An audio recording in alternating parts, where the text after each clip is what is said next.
சாரோட மிஸ்ஸஸ் கிட்ட ஒரு விஷயம் கேட்கணும்.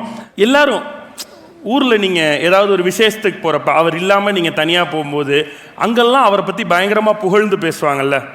அந்த சூரிய வம்சம் படத்தில் எந்திரிக்கிறப்போ ஒரு செம்ம மொமெண்ட் இருக்கும்ல தேவயானி அவங்களுக்கு. அந்த மாதிரி எல்லாரும் உங்களுடைய கணவரை பற்றி புகழ்ந்து பேசுகிறப்ப எப்படி இருக்கும்? ரொம்ப ரொம்ப சந்தோஷமாக இருக்கும். என்னை பார்த்து நிறைய பேர் எங்கள் ஊரில் பொறாம தான் படுவாங்க, அந்த என் இடத்துல அவங்க இல்லைன்னு சொல்லி.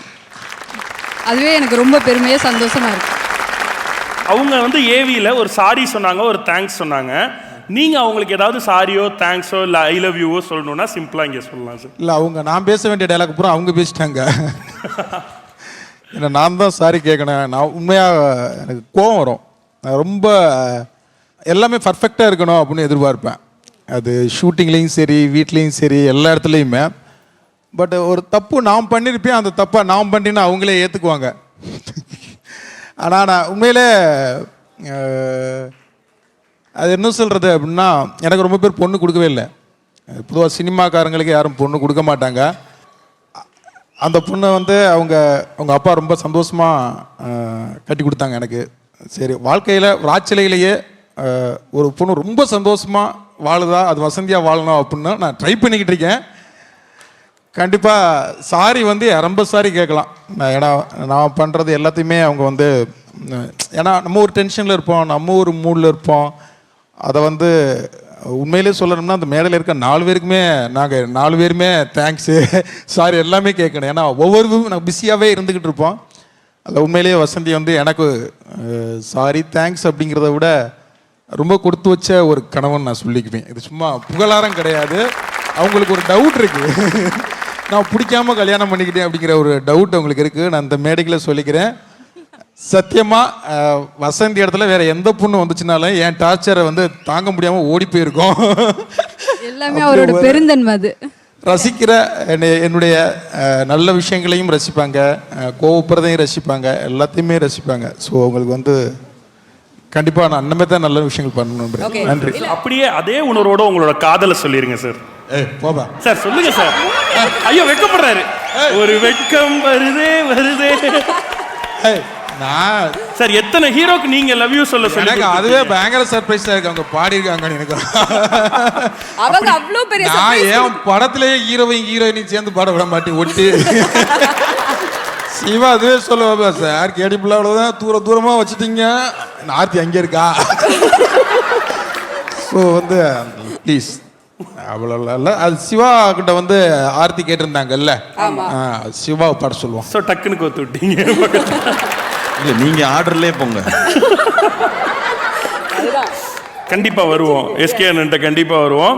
அண்ட் அடுத்ததா சூரிய அண்ணனோட ஒய்ஃப் கிட்ட தான் எனக்கு வந்து ஒரு கேள்வி இருக்கு. ஓகேயா, சூரிய அண்ணன் வந்து நிறைய காமெடி பண்ணி நிறைய பேர் வயிறு குழுங்க சிரிக்க வச்சிருக்காருன்னு சொல்லலாம். பட் இப்போ வந்து அழகழகான ஹீரோயின்ஸோடலாம் சேர்ந்து நிறைய நடிக்கிறாரு. அதை பார்க்கும்பொழுது உங்களுக்கு எப்படி இருக்கும், நீங்க எப்படி எடுத்துப்பீங்க? நிறைய பேர் பண்ணி நடிக்கிறாருல்ல, அதெல்லாம் பார்க்குறப்ப என்ஜாய் பண்ணிட்டு போயிட்டேன். உங்களுக்கு என்ன என்ஜாய் பண்ணிட்டு போட்டானே, கொடுத்து வச்சவர்னே நீங்க. என் மனைவிக்கு தெரியும் அவளை எந்த பீஸ் எனக்குலாம் சிக்காதுன்னு. அதனால அவங்களுக்கு தெரியும் எங்க நீங்க போய் தான் பாருங்க, அவர்கிட்ட பேசுங்க, முதல்ல உங்கள்கிட்ட அதான் பேசுவாங்கன்னு பார்ப்போமே. அதிகபட்சம் அண்ணன் வேணா சொல்லிடுவாங்க. எடுத்தோடனே அண்ணே சூரிய அண்ணே, உடனே அங்கே என்னை பார்க்குறது எப்படி எடுத்தோடனே அண்ணன்டாங்க இல்லை. அதனால ரொம்ப தைரியம் அவங்களுக்கு. நமக்கு அந்த மாதிரி எது அமையாது, நல்ல விஷயங்கள் அமையாதுன்னு. என்ன அமையாதுன்னு?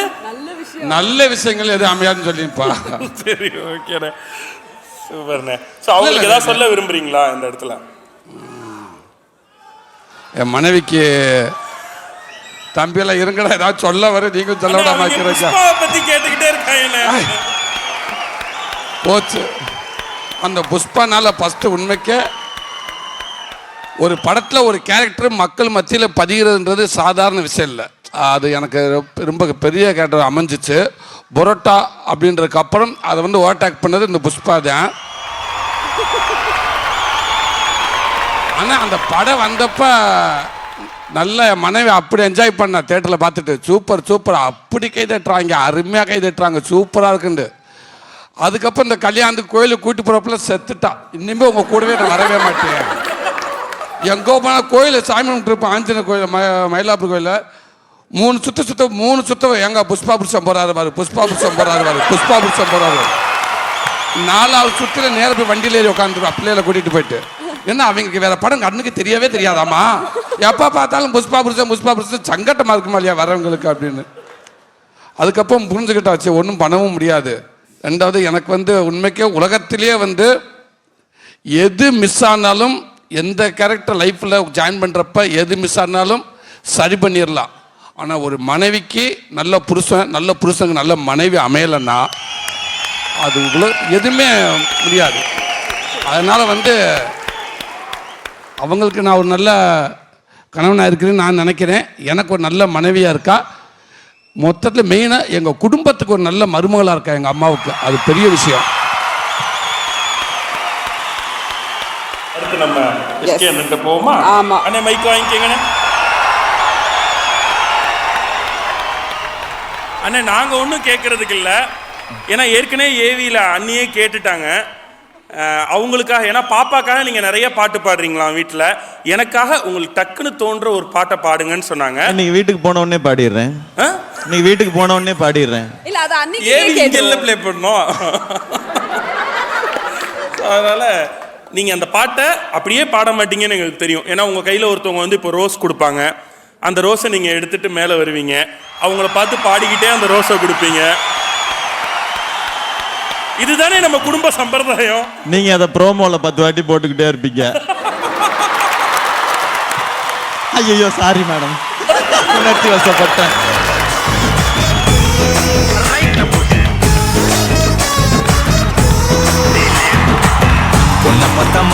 பாடிக்கிட்டே வரணுமா? பாடிக்கிட்டே. ஓகே, பாட்டை அட்ஜஸ்ட் பண்ணிக்கங்க. உன்னை விட்டா யாரும் எனக்கு இல்ல பாரு பாரு. Love you too. ஓகேயா? போதுமா? சூப்பர்ண்ணே சூப்பர்ண்ணே சூப்பர்ண்ணே.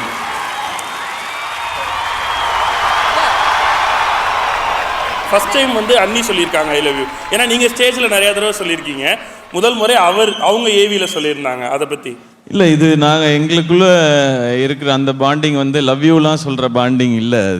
அது ரொம்ப ரேர். ஃபர்ஸ்ட் டைம் வந்து இந்த மாதிரி நான் கேட்குறேன். அன்னைக்கு அவங்களுக்கு எவ்வளோ சந்தோஷமாக இருந்திருக்குன்றது இன்றைக்கி உணர முடிஞ்சுது. நான் ரொம்ப சந்தோஷமாக இருக்கேன். நான் அதை கேட்கும்போது நாங்கள் பிரச்சனைகளை பேசிப்போம், பகிர்ந்துப்போம், எல்லாத்த பற்றியும் பேசுவோம். இந்த லவ் யூன்றதை அடிக்கடி கேட்டு பழக்கம் இல்லை. ஸோ இன்னைக்கு கேட்கும்போது அதை விட பெஸ்ட் மொமெண்ட் இல்லை, அந்த மாதிரி தான் இருந்துச்சு. தேங்க்யூ அந்த ஏவிக்கு. தேங்க்யூண்ணே. சொல்லும் போதே அந்த கண்ணுலேயே அப்படி ஒரு சந்தோஷம். அண்ட் இங்கே இருக்கிற 4 பேருமே சரி, எல்லாருமே சொன்ன மாதிரி தான். இது ஃபேமிலியோட அவ்வளோ பாண்டிங் உண்டு எல்லாருக்குமே, இங்கே இருக்கிற எல்லாருக்குமே. இவங்க 4 பேரும் இல்லைன்னா எங்கள் 4 பேரோட வாழ்க்கை எப்படி முன்னாடி நகரும்ன்றது தெரியல. நாங்கள் எல்லாருமே எப்படி ஒரு ஃப்ரெண்ட்ஸாக பிரதர் அண்ட் சிஸ்டர் இருக்குமோ அந்த மாதிரி தான் அவங்களும் இருக்காங்க. அண்ட் எங்களை இந்த மாதிரி மேடைகளில் நாங்கள் நின்று பேசுகிறதெல்லாம் அப்பப்போ ரசிக்கிற அவங்கள இந்த மேடையில் நிற்க வச்ச உங்கள் எல்லாருக்கும் பெரிய பெரிய பெரிய நன்றி. நன்றி.